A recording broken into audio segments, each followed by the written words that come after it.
Hello，你哋好，我係劉醫師。咁玫瑰花咧就每個人都中意，但係玫瑰痤瘡咧就人人都討厭噶啦。玫瑰痤瘡咧，佢雖然話有個瘡字，但係其實咧佢就唔係話即係其實佢嘅共通點咧就唔係瘡，佢共通點咧就係血管唔正常咁樣擴張，即係塊面咧係容易紅啦，容易熱啦咁樣。咁甚至乎咧有啲病者咧話俾我聽咧。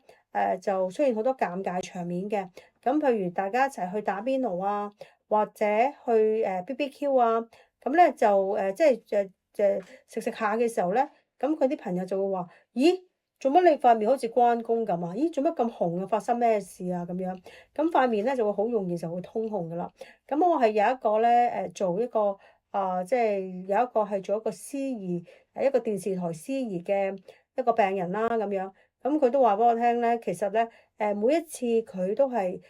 有呢個病之後咧，每一次當佢係即係要做節目嘅時候咧，都係非常之內心係非常之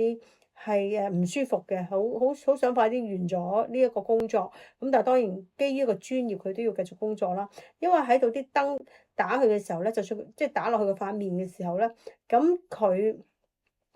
即係雖然化咗好厚嘅粉啦，咁又都好多嘅光，即係照住佢，未必睇得到佢好紅，但係其實佢係塊面感覺到好熱啊，同埋好似有啲發滾咁樣樣嘅。咁呢個係佢即係自己嘅唔舒服咧，係佢自己嘅先至知道嘅。所以佢一做完節目之後咧，就嗱嗱臨咧，佢就想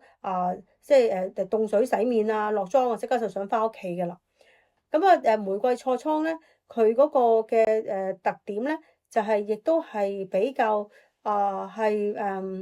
皮膚咧，即係話除咗會皮膚紅之外咧，咁發展到一啲嘅即係嘅時間咧，可能個眼咧亦都會好乾，亦都會係有一個嘅即係好多嘅可能有啲嘅紅絲嘅出現嘅。咁所以話玫瑰痤瘡嘅人咧，佢有眼嘅毛病嘅機會咧，都會係比人多㗎喎。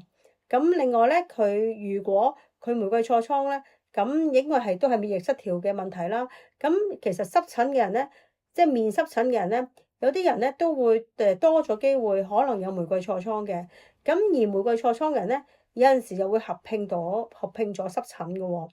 咁另外當玫瑰痤瘡咧，佢有暗瘡嘅時候咧，佢又係比較會難好嘅喎。咁所以形成咧有玫瑰痤瘡嘅人士咧。佢就會為咗即係第一熱係塊面熱啊、紅啊，好唔舒服啦，同埋一個外觀唔好嘅問題啦，咁而令到佢哋咧係好困擾嘅。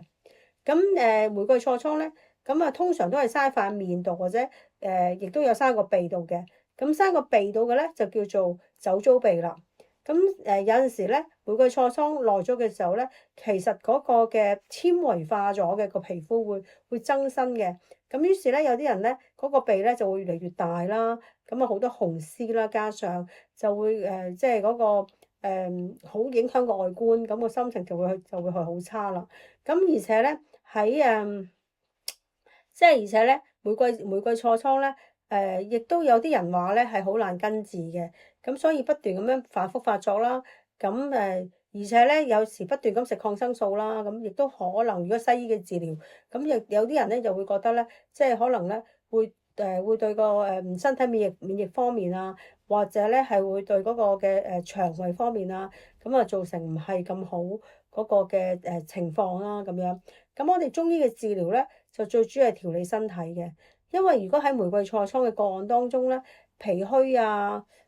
肝火旺啊、濕重啊，咁呢啲都係佔一個比較大嘅範疇嘅。咁我哋都係咧根據呢個情況咧係去治療。咁而患有玫瑰痤瘡嘅病人咧，咁就一定要切記啦，唔可以飲酒啦，唔可以食煙啦，同埋一啲場景你盡量避免啦，譬如暴曬啦。BBQ 啦、打邊爐啦、食辣嘢啦、食啲好刺激味精重嘅嘢啦，咁呢啲咧其實都係要避免嘅喎。咁另外咧就要係飲多啲水啦，做運動嘅時候咧就唔好做得太激烈啦。咁啊要做下停下咁樣，因為做得太激烈嘅時候咧，咁佢嘅玫瑰痤瘡咧即係都會係發作得比較係嚴重，都會通紅嘅喎。咁如果玫瑰痤瘡佢不斷咁樣發作，不斷咁樣紅嘅時候咧，咁嗰個血管就會越嚟越脆弱啦。咁於是咧唔發作嘅時候咧，塊面咧都係紅㗎咯喎。咁所以嚟講就即係都會造成一個好大嘅困擾嘅。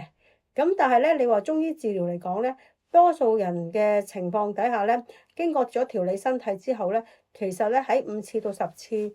之內，強調係調理身體，而去到去治療嗰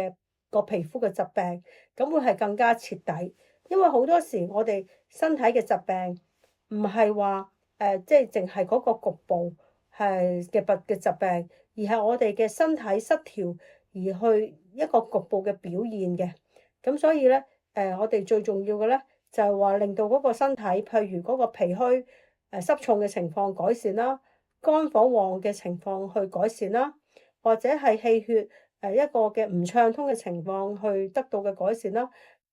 咁就自然可以醫翻好噶啦。咁所以嚟講咧，就越早醫越好嘅。因為初期嘅玫瑰痤瘡咧，你可能唔係咁容易察覺嘅喎，佢可能咧只係比你過往啦係容易紅咗啦。譬如食熱嘢嘅時候啊，或者情緒化嘅時候咧，塊面容易紅，紅咗咧又比以前咧好似爛咗，變翻正常喎。咁但係佢都係會變翻正常，變翻好似自然咁樣嘅膚色嘅。咁但係久而久之咧，咁佢嘅發作咧就會越嚟越頻密啦，佢嘅即係紅嘅時間咧都會越嚟越耐啦。咁可能當你察覺嘅時候咧，佢無論發唔發作嘅時候咧，塊面都會有紅嘅情況喎。咁所以咧就係越早治療咧，你嗰個治癒率咧就越高嘅。